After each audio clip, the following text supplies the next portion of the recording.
In 959, 9 hikers did something that makes no sense. They cut their way out of the tent. Then they ran outside barefoot into freezing darkness. Some were dressed only in shorts and socks. They left fires burning and gear behind. They walked into deep snow and split apart.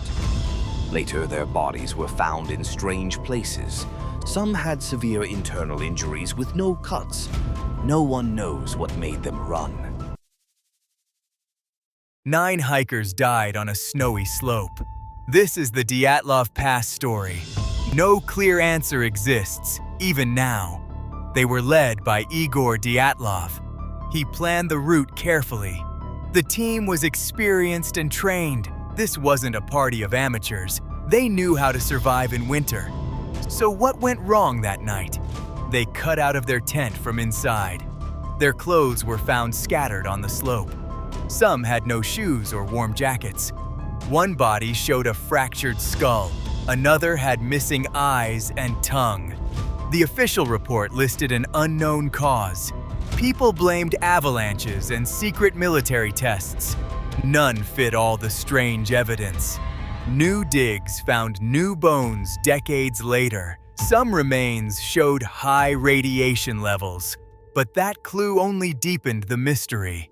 No witness ever explained what they heard. No clear motive or pattern emerged. The cold can hide many odd things. Nightfall here feels close and absolute. We still argue about this case today. The mountain keeps its silence like always, and 9 names remain without explanation. Investigators argued over every single small detail. Families still ask for the final truth. 7 climbers left at dawn. Their goal was painfully simple this time: reach Ural Mountain and return safely. Day 1 went exactly as planned. Camps were light and spirits high. Night 2 changed everything fast. Winds hit like a moving wall. Snow fell so hard they couldn't see. Visibility dropped under 10 meters. Maps and GPS stopped helping them. Temperatures dove below the forecast. One climber woke with a fever. He told the guide he couldn't continue. The guide argued, but then gave in. They sent him back with 2 teammates. At the time, it felt like overkill. The rest pushed toward the summit. Storm conditions worsened by the hour. Ridge lines vanished under fresh snow. Anchors failed, and footing became uncertain. They lost their route in time. A crevasse opened where they walked. They radioed for help when signal allowed. Rescue teams moved in despite the storm. By dawn, 4 were down alive. 2 did not make it back. The man who turned back survived. He sat in a heated hut and listened. He learned they were lost above the ridge. He does not call it luck. He calls it a choice that saved him. Mountains can change plans without warning. You can train skill and speed, but weather still decides who goes home. They went to Ural to prove themselves. They returned with a lesson and loss. They cut their way out of the tent. It was the middle of the night, February 1st, 1959, before dawn. A group of hikers set up camp. They were cold, but things seemed manageable. They ate together and tried to rest. Then something forced them to move, not out the normal entrance. They cut through the tent from inside. No one opened the flap and walked out. They cut open the tent and crawled out. Some left barefoot into the snow. They ran down the slope. Their clothes were thin for the cold. A few dropped their boots behind them. One returned to the tent for something. He came back alone, shivering and frantic. Then silence took over their camp. There were no fires or talking, only wind. They kept moving away from the tent. Someone shouted later, but it sounded far away. They tried to stay together at first. As minutes passed, their steps spread out. Night air burned their lungs with each breath. They didn't go back to the tent. No one could explain why. Later, rescuers would find strange evidence. Boots were left behind and clothes were scattered. The tent was cut from the inside. They were desperate to get out fast. It's minus 25 degrees outside tonight. They step into it anyway. They leave shoes on the frozen porch. Jackets stay behind on the kitchen floor. Everything else stays too. Supplies, bags. They wear almost nothing tonight. Their breaths plume and hang in air. Feet hit powder. Snow gives a small crunch. They do not run. They walk. Slow but steady steps. Measured strides. Footprints line up like a quiet sentence. No panic in their rhythm. Eyes forward. Hands steady at their sides. It feels intentional, not random. They know where they're going. The sky is clear. Stars sharp. A thin wind brushes bare skin. The cold bites. Cheeks sting with fire. Silence sits heavy around the houses. A dog barks twice, then quiets. Hours later, someone finds the footprints. They follow them across frozen fields. The prints show slow, deliberate steps. No sprinting, no stumbling, no panic. Neighbors say the lights go out.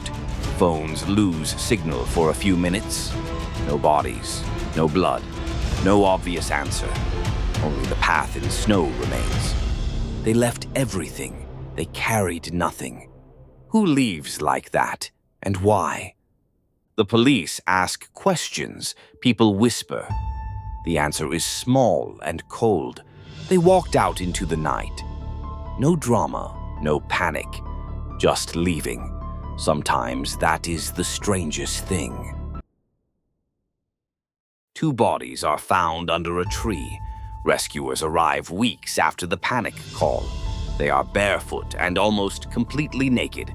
A small circle of stones holds charcoal. A thin smell of smoke still hangs. Shoes lie scattered a few meters away. Clothes are torn in quick, messy rips. One body clutches something small and dirty. It looks like a child's toy or token. No tracks led back down the trail, no footprints. Head away from this spot. Nearby, bushes show fresh cuts and scrapes. Branches are broken at shoulder height. A thin rope is tied to a branch. The rope ends in a frayed loop.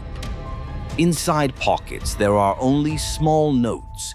Writing is smeared, as if by rain. One note simply says, "We can't find help." Another note lists names and times. They try to start again at dawn, but they never leave this clearing. No sign of a struggle farther out. Phones show dead batteries and crushed screens. Nearby camera footage is corrupted or blank. The air presses heavy with unasked questions. Rescuers exchange looks and lower their voices. They feel something kept these people from leaving. No explanation is easy or clean. The most matter-of-fact detail is this: both watches stopped at 10:12. 4 people were found months later, buried under snow in a ravine. They lay where the stream bends. Their bodies showed different injuries. All of them were worse than expected. One had a skull crushed inward. He looked like he'd hit something hard. Another had massive chest trauma. Her ribs were shattered and collapsed. The force felt like a car crash. Doctors said the damage matched high-speed impact. One victim's face was swollen and bruised. Someone's jaw was broken in several places. The 4th had a wound to the mouth. The tongue itself was missing. There was no clear reason why. No knife matched the injury. No tool was found nearby. The scene gave more questions than answers. Tracks ended before the ravine. The snow covered everything after the fact. Time and weather erased small clues. Investigators took samples and photos quickly. They examined clothing for fibers and blood. They tested the snow around the bodies. Evidence was bagged and logged. The missing tongue became a central mystery. People asked why anyone would do that.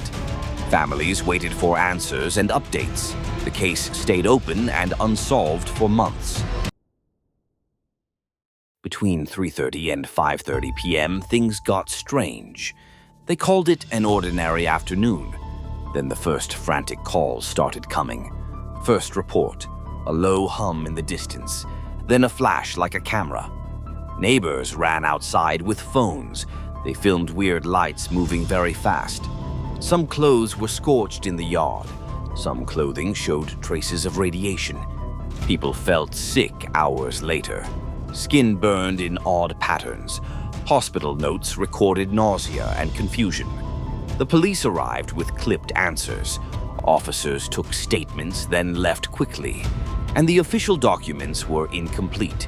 Pages were missing. Signatures faded. Dates changed. It looked deliberate, like someone covered tracks. Witnesses swore they saw figures near the lights. One man described a metal object on the road. Another said the radio started hissing. Geiger counters clicked at unusual rates. Toxic teams tested soil and dust. Results came back vague and slow. The town was told to stay calm, but whispers spread and fear grew fast. Journalists asked questions, then doors closed. Files were stamped as restricted, almost like something was being hidden. Months later, some footage still won't play. Some people never return to that street, and the hum sometimes comes back at night. 5 main theories still get debated. Over the years, people built stories. An avalanche is the simplest idea, a slab of snow collapsing downslope. It fits the noise and the crash, but the timing does not match. Survivors reported lights before the boom. That pushes us to the next theory. A secret military test explains radiation. Planes or underground blasts are possible. Governments deny any active testing. Leaked documents appear, then quietly vanish. The third idea points to nature, a rare atmospheric event like a plasma burst. It could make sound travel weird, but instruments did not record matching signatures. Number 4 is social panic. Contagious fear, a rumor becomes real through reaction. People act and the event grows larger. Human behavior can amplify small causes. The last option is the unknown. Maybe something we still do not understand. That idea makes experts uneasy. It forces new questions and more tests. Each theory answers some facts. Each theory leaves other pieces missing. What matters is how we investigate next. Collect more data, rerun tests, and share results. Only then can some theories fall, and maybe then we finally understand. 9 hikers left safety that night.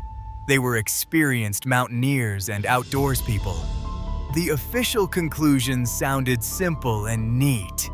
A compelling natural force, they wrote. That explanation doesn't explain much. It doesn't explain why tents were cut open. It doesn't explain missing clothing. It doesn't explain strange injuries, or why their footprints stopped at trees, or why some bodies were found far away. The night was bitter cold. The sky was dark with low visibility. They had radios and experience. They made no panic signals. No rescue team followed a clear trail. Some say an avalanche did it. Others suspect military tests or experiments. Some propose attacks by wild animals. A few whisper about the supernatural, but whispers are not evidence. The official records are incomplete and messy. Witness testimonies conflict in key details. We still have no definitive cause. Snow patterns didn't match a full avalanche. Some tracks suggested they ran barefoot. Some bodies showed internal injuries without broken skin. That detail still confuses experts. Rescue teams were slowed by weather. Evidence disappeared or was lost. Files remained sealed for years. Families demanded answers they never got. So the mystery really remains unsolved. What do you think really happened?